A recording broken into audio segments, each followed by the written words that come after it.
We are accustomed to picturing women of the Edwardian era as fragile creatures, entirely dependent on men for their protection. But there is something deeply unsettling about an elegance that hides a lethal threat. What if the most dangerous weapon of the time wasn't carried in a holster, but rested quietly on top of a lady's head? A cold spear of steel concealed beneath delicate feathers and silk. To understand how a simple fashion accessory became a bloody instrument of survival, we must step aboard a crowded New York stagecoach in 1903, where a sudden scream was about to change history. The turn of the 20th century in the United States marked a profound era of social transformation. The cobblestone streets of rapidly expanding cities like New York and Chicago echoed with the clattering of horse-drawn stagecoaches and the electric hum of newly laid trolley lines. Alongside this industrial boom came a quiet but radical shift in the social fabric. For the first time in modern history, women of the working and middle classes were stepping out of the domestic sphere in unprecedented numbers. They began taking daily employment in bustling offices, textile factories, and sprawling department stores. Consequently, they navigated the chaotic city streets and rode public transportation entirely alone, leaving behind the strict Victorian tradition of traveling only with a male escort or an older female chaperone.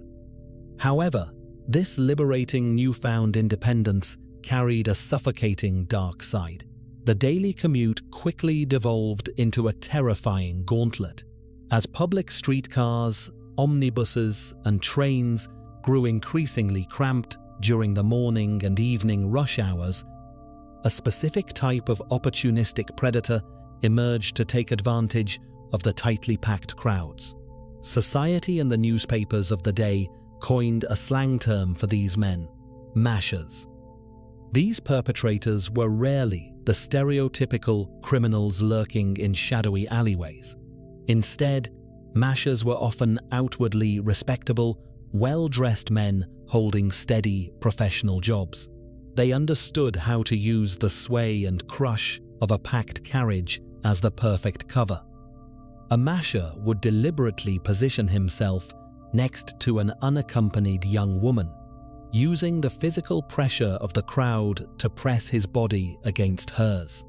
They would slide a wandering hand over a victim's skirts, aggressively pinch them, or whisper lewd, threatening remarks, all while maintaining a calm, impassive facial expression to feign accidental contact if anyone happened to look their way. For the women enduring this relentless daily humiliation, the psychological and emotional toll was agonizing. They were trapped in a paralyzing paradox of the era's social etiquette. The strict moral codes of the late Victorian and Edwardian periods dictated that a true lady must remain poised, quiet, and profoundly discreet at all times. To shout, strike out, or make a public scene was considered scandalous and entirely unladylike. Doing so would invariably draw the harsh judgment of onlookers, bringing social ruin and shame not to the predator, but to the victim herself. Consequently, most women suffered in fearful, breathless silence, desperately trying to inch away inside moving vehicles that offered absolutely no room for escape. If a woman did somehow find the extraordinary courage to speak up or report a masher to the authorities, she was almost always met with cold, institutional indifference. The overwhelmingly male-dominated police force routinely dismissed these complaints as hysterical or trivial. Worse still, law enforcement officers and judges frequently placed the blame squarely on the victim's shoulders. They suggested that a truly respectable woman had no business being out in public unchaperoned in the first place, or implied that her mere presence on a busy streetcar was an invitation for harassment. The underlying message from society was brutally clear. The public sphere was a man's domain, and if women chose to enter it, they were entirely unprotected. They were defenseless, trapped in hostile crowds, and completely abandoned by the law. But this agonizing era of quiet endurance would not last long. Women desperately needed a weapon to reclaim their safety on the city streets. And ironically, it was the high society fashion industry that accidentally placed a lethal one right into their hands. To understand how an entire generation of women spontaneously armed themselves, we must first examine the rather bizarre fashion landscape of the early 1900s. The Edwardian era was a period defined by extreme, almost comical proportions in women's attire. At the absolute pinnacle of this sartorial trend sat the infamous Merry Widow hat. Inspired by a popular operetta of the same name, these headpieces were gargantuan structures. They were routinely designed to be significantly wider than the wearer's own shoulders, creating a massive halo effect. Milliners piled these enormous brims high with an absurd and heavy array of decorations. A single hat might be weighed down by yards of pleated silk, intricate velvet bows, clusters of artificial fruit, and, quite frequently, entire taxidermied birds with their wings fully spread. Anchoring such a colossal, top-heavy structure to a woman's head was nothing short of an architectural challenge. The prevailing hairstyle of the day was the Gibson girl pompadour. Hair was swept aggressively upward and puffed out over woven wireframes or hidden pads to create a voluminous cushion. Standard, delicate hair clips or small bobby pins were entirely useless against the sheer weight and tremendous wind resistance of a Merry Widow hat. To keep these massive creations from flying off in a stiff city breeze or tumbling down during a bumpy carriage ride, women required serious structural support. They needed hat pins. However, these were not the fragile, decorative little pins of previous decades. To successfully pierce through the thick, stiffened crown of a velvet hat, push deep through the dense, padded layers of a voluminous pompadour, and securely emerge on the other side, a hat pin had to be exceptionally long and completely unbending. Manufacturers began mass-producing them from high-quality tempered steel. According to historical fashion archives from the period, particularly peaking between 1908 and 1912, these rigid steel rods routinely measured anywhere from 10 to 14 inches in length. That is roughly 25 to 35 centimeters of solid metal. One end was topped with a heavy ornamental knob, perhaps a polished glass bead, an intricately carved bone, or a synthetic jewel. But the other end, the business end, was filed down to a terrifyingly sharp, needle-like point. Initially, the physical danger these pins posed to the public was viewed merely as an irritating nuisance. As hats grew wider, the pins required to hold them grew longer, often protruding several inches beyond the brim. Newspapers of the era frequently published agitated complaints about accidental injuries. A sudden turn on a crowded New York sidewalk could easily leave a passing gentleman with a severely scratched cheek. A sudden jolt on a packed electric streetcar might result in a torn coat or even a narrowly missed gouged eye. But as the daily harassment from streetcar mashers continued to escalate without any police intervention, the psychological perception of the hatpin began to undergo a dark shift. Women looked at the 14-inch steel spikes they carefully drove through their hair each morning and realized a profound, empowering truth. They were no longer defenseless. They were not just wearing a utilitarian fashion accessory required by polite society. They were carrying a concealed, razor-sharp dagger directly on the top of their heads. It was a formidable, lethal weapon hiding in plain sight, just waiting for the right moment to be drawn.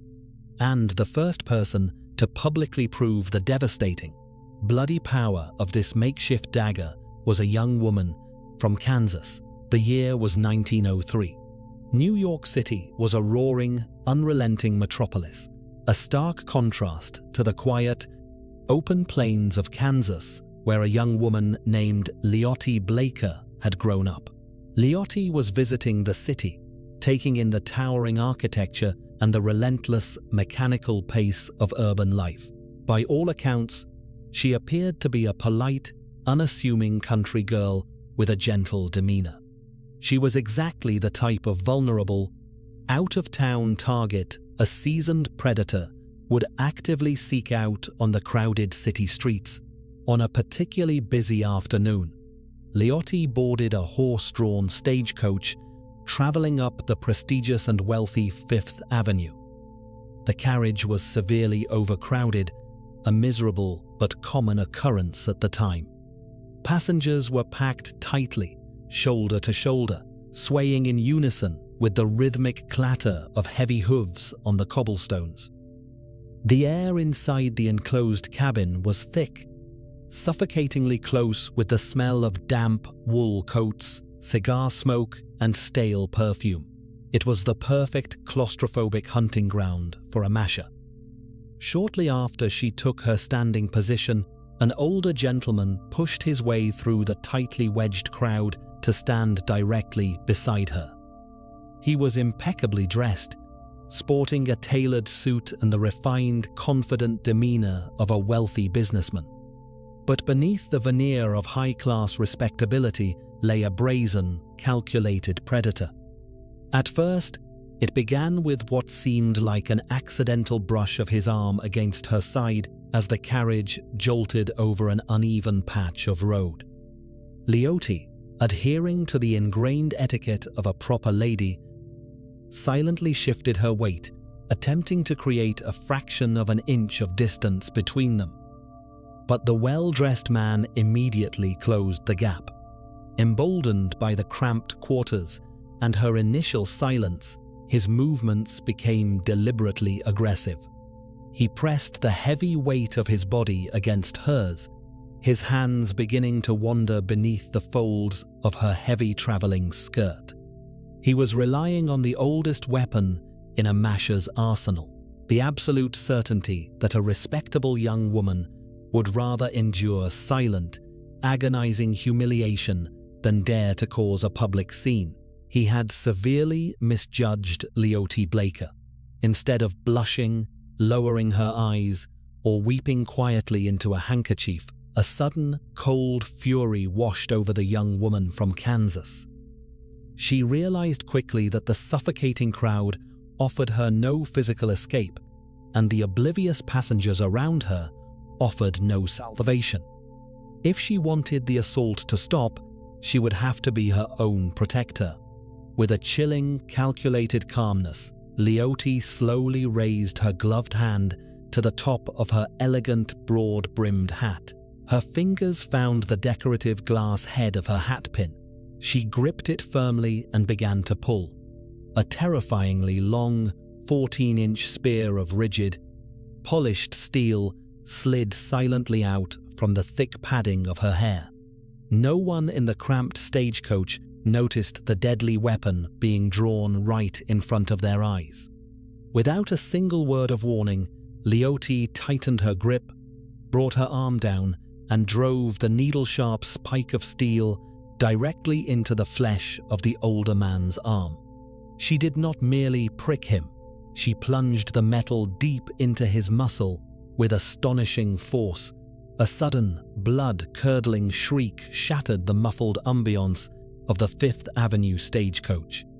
The well-dressed masher violently recoiled, clutching his bleeding arm in absolute agony and shock. The carriage erupted into chaos as passengers turned to see the respectable gentleman writhing in pain, a dark, unmistakable stain of blood rapidly blooming through the fine fabric of his tailored sleeve. Panicked, humiliated, and bleeding profusely, The man shoved his way wildly through the bewildered crowd and threw himself off the moving stagecoach, disappearing into the dense New York traffic to escape further public disgrace. Leoti Blaker calmly wiped her hatpin and slid it back into her hair. The incident could have easily been swept under the rug, dismissed by the police as an unseemly public brawl. However, the story caught the attention of the Evening World, one of the most prominent newspapers of the era. To the surprise of many conservative commentators, the press did not condemn Leoti as a hysterical or excessively violent woman. Instead, the narrative flipped. She was propelled to the status of an overnight sensation, hailed as a vigilante hero for the modern working girl. When interviewed by reporters about the bloody altercation, Leoti offered a stark, unapologetic statement that would echo across the country. "If other women did what I did, these men would learn how to behave." For decades, women had been suffering in the shadows, waiting for a savior that never came. The story of Leoti Blaker was like a lighted match thrown into a massive powder keg.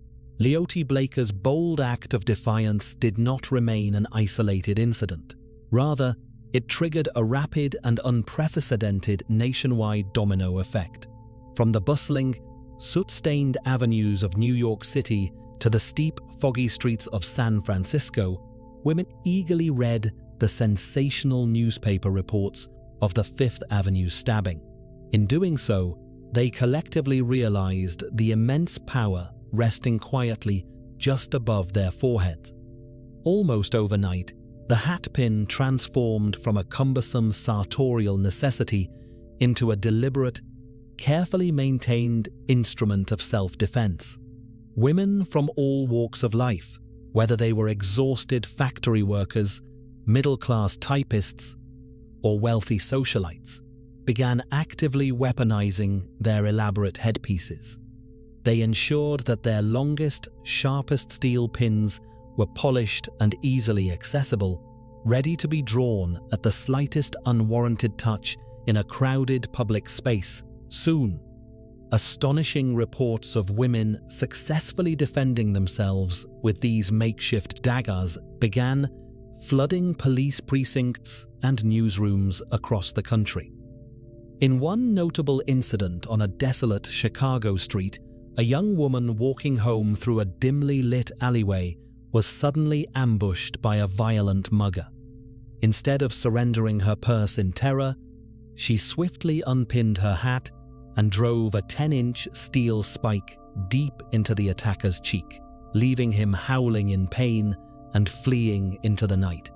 In another widely publicized case, a woman riding a notoriously crowded train in Boston felt the unmistakable, stealthy tug of a pickpocket at her heavy woolen skirt. Without a moment of hesitation, she plunged her hatpin directly into the thief's hand, physically pinning his bleeding fingers to the fabric of her dress until the transit authorities finally arrived to arrest him. This rapid and violent escalation created a profound, unprecedented shift in the urban power dynamic of the early 20th century. For the very first time, the inherent vulnerability of the unaccompanied female commuter was replaced by a formidable and highly unpredictable threat. The very men who had previously used the anonymity and claustrophobia of packed streetcars to freely terrorize women were suddenly the ones looking nervously over their shoulders. Mashers began to hesitate, their confidence shattered, before pressing themselves against a female passenger. They were now painfully aware that a sudden, agonizing retaliation could come blindingly fast from above. The city streets and public transit systems were no longer a safe, consequence-free hunting ground for opportunistic predators, as women aggressively reclaimed their personal space with unyielding steel. However, this newfound female empowerment deeply unsettled the patriarchal foundations of Edwardian society.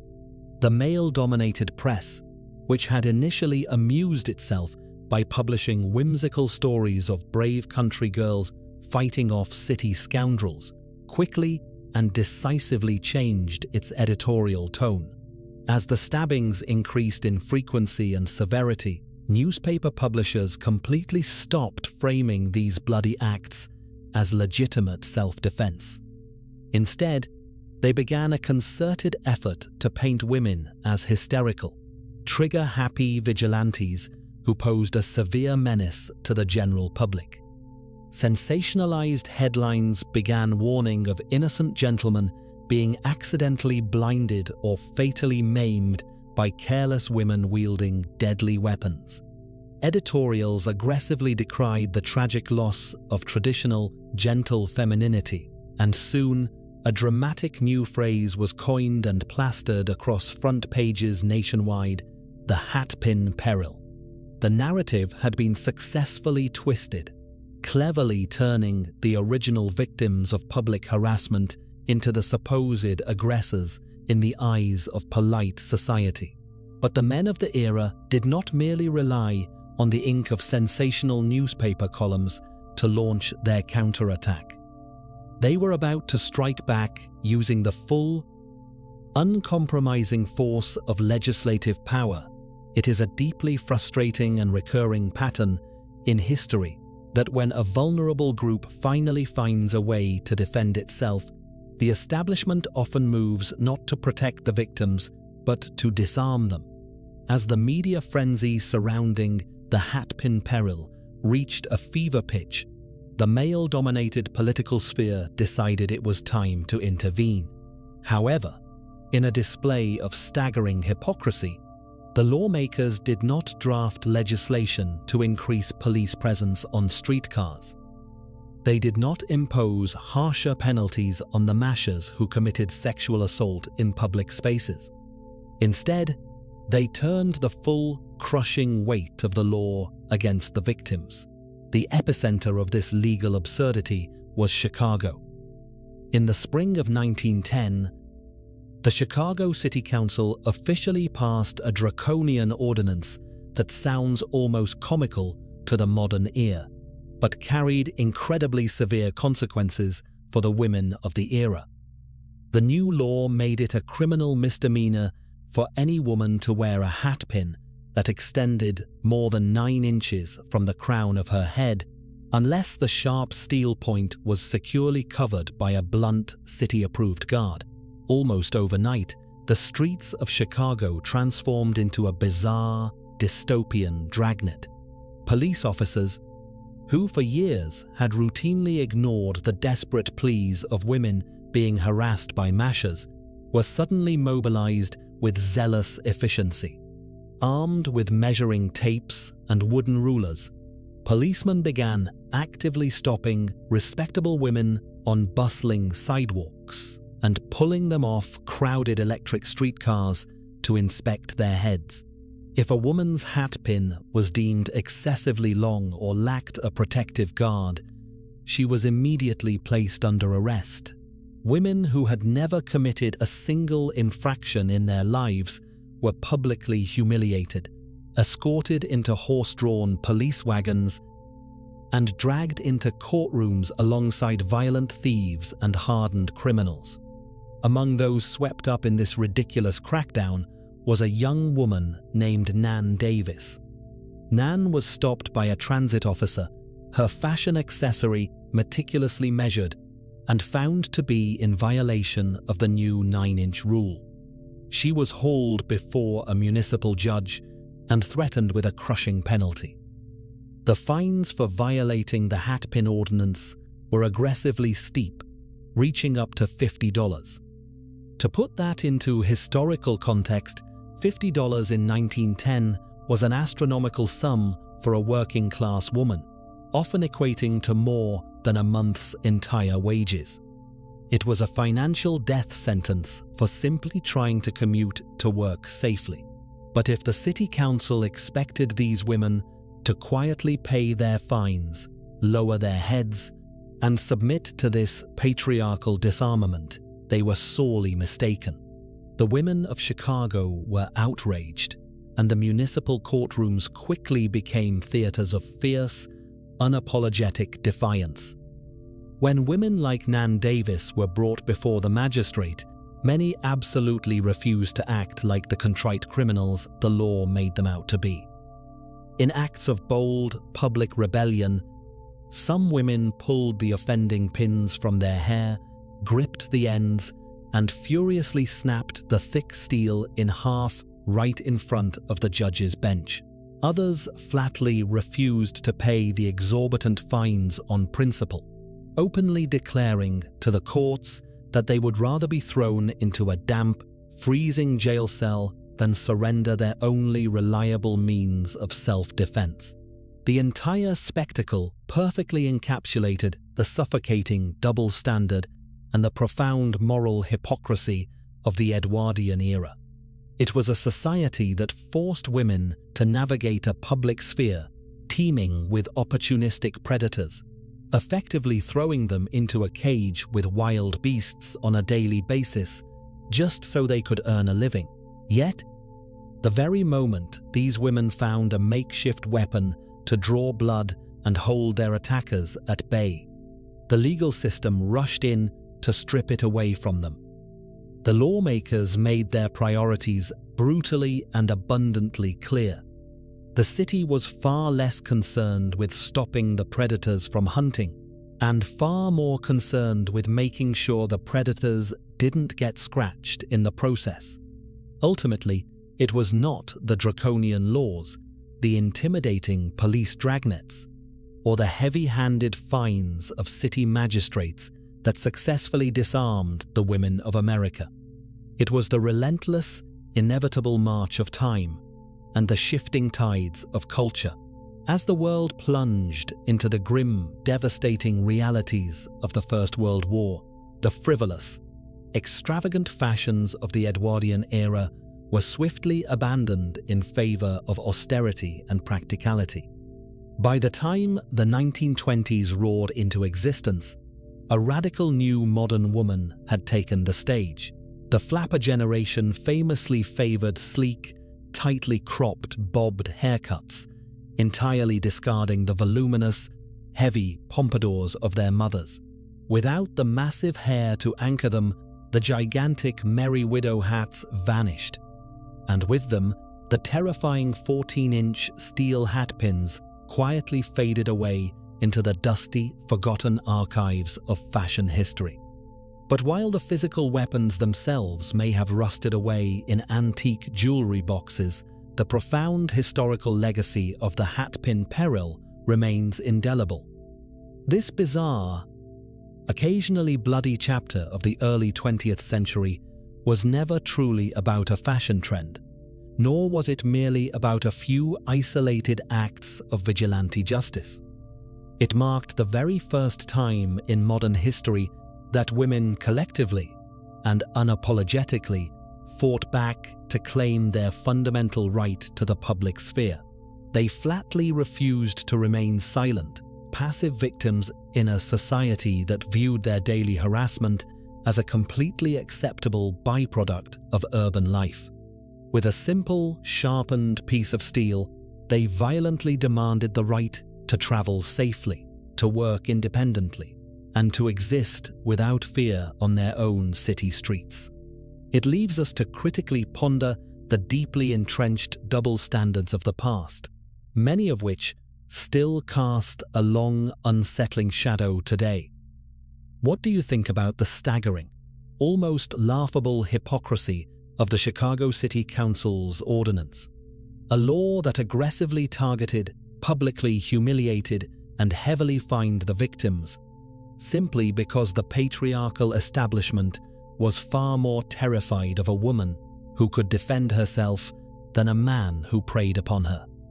And perhaps more importantly, try to put yourself in the delicate lace gloves of Leoti Blaker on that suffocating crowded Fifth Avenue stagecoach back in 1903, cornered by a brazen predator who expected your absolute, shamed silence, surrounded by a sea of indifferent strangers who would do nothing to help you Would you have found the quiet nerve to reach to the top of your head and draw that steel dagger? You've been listening to Precious Murder Map. If you found yourself captivated by today's journey into the dark, hidden corners of historical crime and social justice, please take a moment to give me a thumbs up, leave a comment, or drop a rating and review, whichever is available on the platform you are currently using. Your engagement is absolutely vital, as it really helps others to find the show and allows us to keep unearthing these forgotten tales. For those who want to dive even deeper, Patreon supporters get exclusive access to ad-free, audio-only episodes. I will leave all the relevant links down in the show notes for you to explore. Thank you so much for your continued support, and I will be back again soon with another compelling true crime episode.